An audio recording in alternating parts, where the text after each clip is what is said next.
In a country famous for its bullet trains, cutting-edge robotics, and cities that feel like glimpses into the future, there's something deeply unexpected happening behind the doors of modern hospitals. Picture this. Japan's white-coated doctors, surrounded by the latest technology, regularly turn to a system of medicine that dates back more than 1,500 years. Surprised? You're not alone. But this isn't a tale of tradition versus innovation. It is a story of how one of the most technologically advanced nations on Earth has masterfully blended both. To truly understand Japanese traditional medicine, you have to do more than just study it. You have to shift your entire way of seeing health. In much of Western medicine, the body is treated like a machine. Something breaks, and a specialist is called in to repair that one part. But in the Japanese tradition, the body isn't a machine, it's a garden. A living, breathing ecosystem where every root, leaf, and droplet matters. Illness isn't just a pest to exterminate or a weed to yank out. The goal is deeper. To nurture the soil itself, to restore harmony, so the whole garden can flourish. At the heart of this philosophy is the concept of ki, the life energy. It's invisible, but it flows through you like wind through trees, connecting everything. When your ki is full and moves freely, you feel well. When it's blocked, depleted, or chaotic, imbalance sets in. So a traditional Japanese healer dosenji simply treats symptoms. They look at the full tapestry of your life. Your emotions, your habits, your constitution. Their aim isn't to wage war on disease, but to gently guide you back to your natural rhythm, restoring balance, not by force, but by care. It's a quiet revolution in healing, not fighting illness, but nurturing wellness from the inside out. This remarkable system of medicine didn't just appear out of thin air. Its journey began more than 15 centuries ago, when the wisdom of traditional Chinese medicine first crossed the sea, reaching Japan through Korea in the 5th and 6th centuries. The Japanese, renowned for their deep cultural intuition and their gift for refinement, didn't just receive these ideas, they embraced them. They studied the intricate theories of energy, flow, healing herbs, and the mysteries of the human body with the same care and discipline they gave to poetry, tea, and art. And this wasn't some side project. It was serious. The imperial government wove it into the very fabric of its administration. The Taihu Code laid down one of the earliest formal medical systems modeled on Chinese governance. Physicians, herbalists, and acupuncturists were officially recognized, trained, and respected. In 753, a blind but brilliant Chinese monk named Jianzhen, known in Japan as Ganzhen, braved a perilous journey to the islands.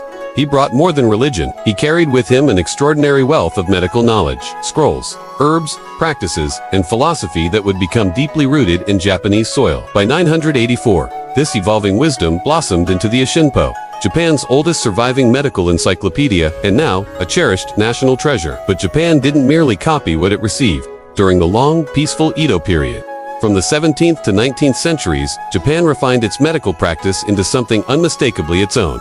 While Western medicine, introduced by Dutch traders, became known as Rampo, the Dutch method, Japan proudly called its system Kampo, the Han method, marking its cultural lineage.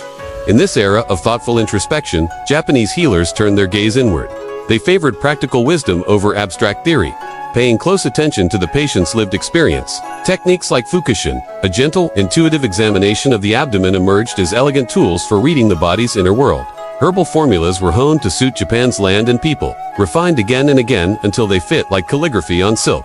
And from this quiet revolution, the Kampo we know today was born. Precise, grounded. So, what does this ancient practice actually look like inside a modern Japanese clinic? Surprisingly, it's far more structured and more sophisticated than most would expect. At the core of it all is Kampo herbal medicine, a tradition that today functions with remarkable precision. This is not about a doctor grabbing random roots off a dusty shelf and hoping for the best. Kampo is a regulated, science-informed practice, grounded in centuries of experience and built on a foundation of time-tested formulas. Let's say you catch a cold in Japan. Your doctor might prescribe Kakanto, one of the most trusted Kampo remedies, known for easing early-stage colds, dealing with painful muscle cramps. They might turn to Shakuyaku Kanzato, celebrated for its fast and gentle relief. Struggling with digestion, or recovering after surgery, a formula called Daikon-chudo is so effective, it's routinely used in some of Japan's top modern hospitals. These remedies aren't folklore. They're part of a deeply respected system that coexists with advanced Western medicine. But in Kampo, medicine is only as effective as the diagnosis behind it. And that's where the real beauty of the practice unfolds. A Kampo doctor doesn't just treat symptoms, they look at your unique constitutional pattern at that specific moment in time. This is why Kampo consultations feel more like a deep conversation than a quick checkup. The doctor will ask about your sleep, energy, digestion, emotional state, even your mood. They'll study your tongue, your complexion, and most notably, they'll gently examine your abdomen through fukushin. a traditional technique to sense internal imbalances by touch. It's a holistic, almost meditative approach, matching the right formula not just to the illness, but to the individual. And Kampo doesn't stand alone. Alongside it thrive other ancient healing arts. Acupuncture, officially recognized in Japanese law as early as 701 AD, has evolved into a style that's gentler than its Chinese counterpart, often using ultrafine needles for delicate, precise treatment. Then there's moxibustion, a warm, comforting therapy that involves burning dried mugwort on or near the skin to stimulate healing points, used for centuries to energize the body and ease chronic conditions. Together, these practices form a complete, time-honored toolkit for wellness, quiet, powerful, and deeply human, working in harmony from the inside out. And here's where the story takes a turn, one that surprises most people outside of Japan.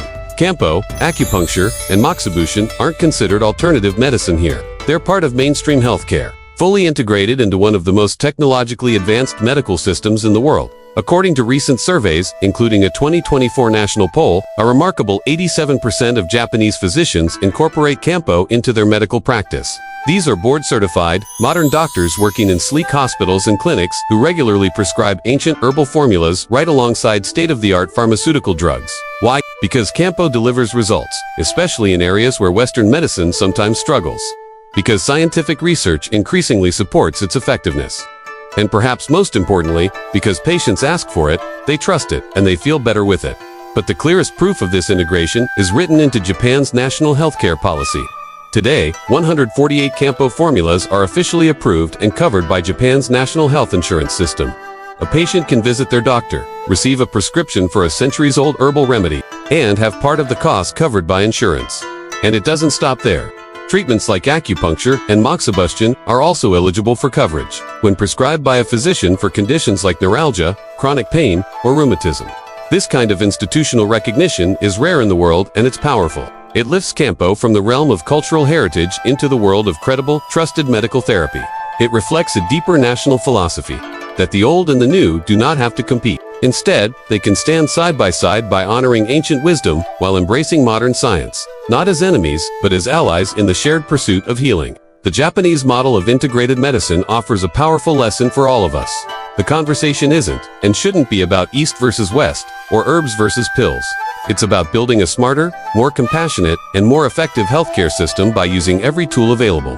When ancient insight and modern innovation work hand in hand, something remarkable happens.